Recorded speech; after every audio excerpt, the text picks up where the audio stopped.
Everyone desires to be rich, but not everyone knows what constitutes enduring riches. And most people believe riches to consist only in material things that money can buy. Now here is a list of the 12 things which constitute real riches. Number 1, a positive mental attitude. Observe that it heads the list. And second, sound physical health. And third, harmony in human relations. And fourth, freedom from fear.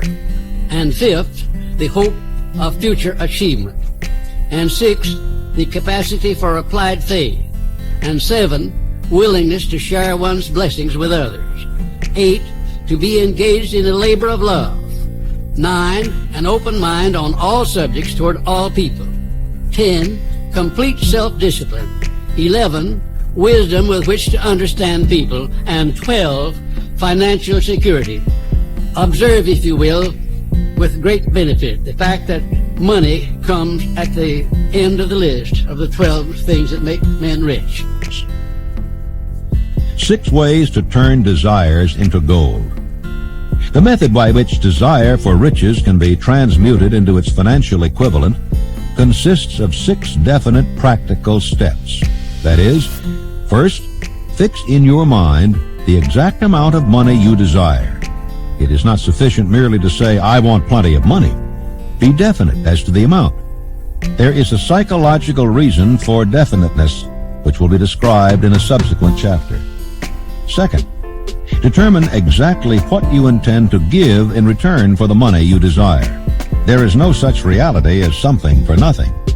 Third, establish a definite date when you intend to possess the money you desire. Fourth, create a definite plan for carrying out your desire and begin at once, whether you are ready or not, to put this plan into action. Fifth, write out a clear, concise statement of the amount of money you intend to acquire, name the time limit for its acquisition, state what you intend to give in return for the money, and describe clearly the plan through which you intend to accumulate it. Sixth, read your written statement aloud twice daily, once just before retiring at night and once after arising in the morning. As you read, see and feel and believe yourself already in possession of the money. It is important that you follow the instructions described in these 6 steps. It is especially important that you observe and follow the instructions in the 6th paragraph. You may complain that it's impossible for you to see yourself in possession of money before you actually have it. Here is where a burning desire will come to your aid. If you truly desire money so keenly that your desire is an obsession, you will have no difficulty in convincing yourself that you will acquire it. The object is to want money and to become so determined to have it that you convince yourself you will have it. Can you imagine yourself a millionaire? To the uninitiated, who has not been schooled in the working principles of the human mind, these instructions may appear impractical. It may be helpful to all who fail to recognize the soundness of the 6 steps to know that the information they convey was received from Andrew Carnegie, who began as an ordinary laborer in the steel mills, but managed, despite his humble beginning, to make these principles yield him a fortune of considerably more than $100 million. It may be a further help to know that the 6 steps here recommended were carefully scrutinized by the late Thomas A. Edison, who placed his stamp of approval upon them as being not only the steps essential for the accumulation of money, but for the attainment of any goal. You may as well know right here that you can never have riches in great quantity unless you can work yourself into a white heat of desire for money and actually believe you will possess it. If the thing you wish to do is right and you believe in it, go ahead and do it.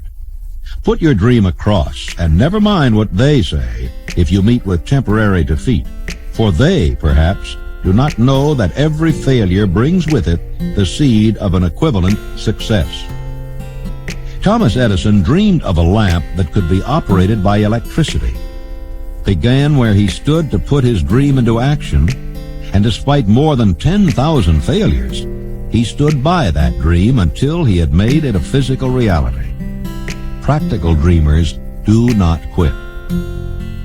Imagine a man, for instance, standing by through 10,000 different failures, as Mr. Edison did, before giving up. His personal initiative was so definite that he told me that if he hadn't found the secret of the incandescent electric lamp, that at that very moment he would be in the laboratory working on it instead of being out there wasting his time talking with me. And then in a more serious note, Mr. Edison said, you know, I had to succeed because I finally ran out of things that wouldn't work. And I've thought of that so many times, wondering why more people don't keep on keeping on until they run out of things that won't work, for then they're bound to find the thing that will work. There is a difference between wishing for a thing and being ready to receive it. No one is ready for a thing until he believes he can acquire it. The state of mind must be belief, not mere hope or wish. Open-mindedness is essential for belief. Closed minds do not inspire faith, courage, and belief. Remember, no more effort is required to aim high in life, to demand abundance and prosperity, than is required to accept misery and poverty. I believe in the power of desire backed by faith, because I have seen this power lift men from lowly beginnings to places of power and wealth. I have seen it rob the grave of its victims. I have seen it serve as the medium by which men stage a comeback after having been defeated in 100 different ways.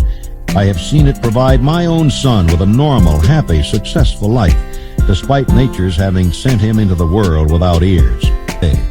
Any idea, plan, or purpose may be placed in the mind through repetition of thought. This is why you are asked to write out a statement of your major purpose or definite chief aim, commit it to memory, and repeat it in audible words day after day until these vibrations of sound have reached your subconscious mind. See and feel money in your hands. You were instructed in the last of the 6 steps described in the chapter on desire to read aloud twice daily the written statement of your desire for money and to see and feel yourself in possession of the money. By following these instructions, you communicate the object of your desire directly to your subconscious mind in a spirit of absolute faith. Through repetition of this procedure, you voluntarily create thought habits which are favorable to your efforts to transmute desire into its monetary equivalent.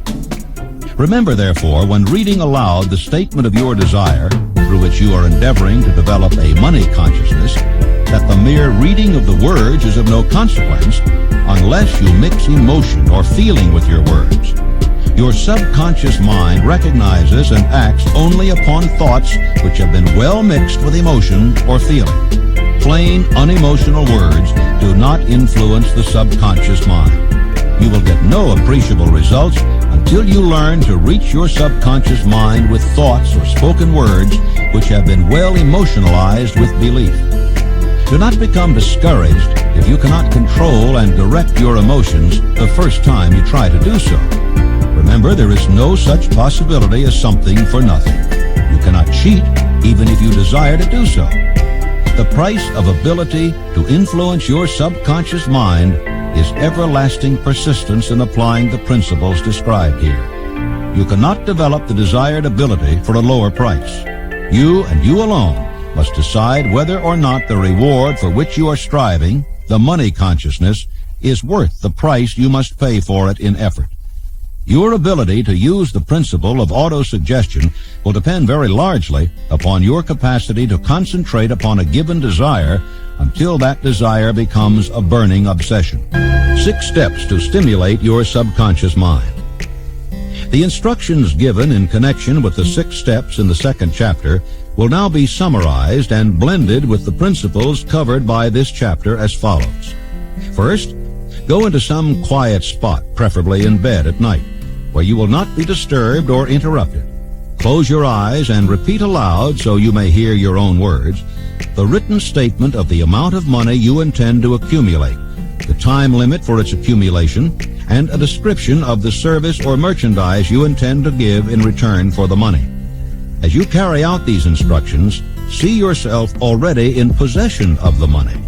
For example, suppose that you intend to accumulate $50,000 by the 1st of January 5 years hence, that you intend to give personal services in return for the money in the capacity of a salesman.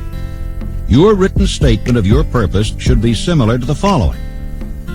By the first day of January 19 so-and-so, I will have in my possession $50,000, which will come to me in various amounts from time to time during the interim.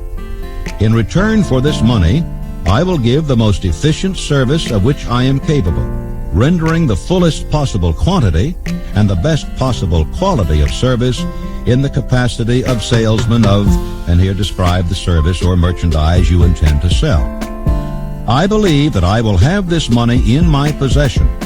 My faith is so strong that I can now see this money before my eyes. I can touch it with my hands. It is now awaiting transfer to me at the time and in the proportion that I deliver the service I intend to render in return for it. I am awaiting a plan by which to accumulate this money, and I will follow that plan when it is received. Second, repeat this program night and morning until you can see in your imagination the money you intend to accumulate. Third, place a written copy of your statement where you can see it night and morning, and read it just before retiring and upon arising until it has been memorized. Remember, as you carry out these instructions, that you are applying the principle of autosuggestion for the purpose of giving orders to your subconscious mind. Remember also that your subconscious mind will act only upon instructions which are emotionalized and handed over to it with feeling. Faith is the strongest and most productive of the emotions. Follow the instructions given in the chapter on faith. These instructions may at first seem abstract. Do not let this disturb you.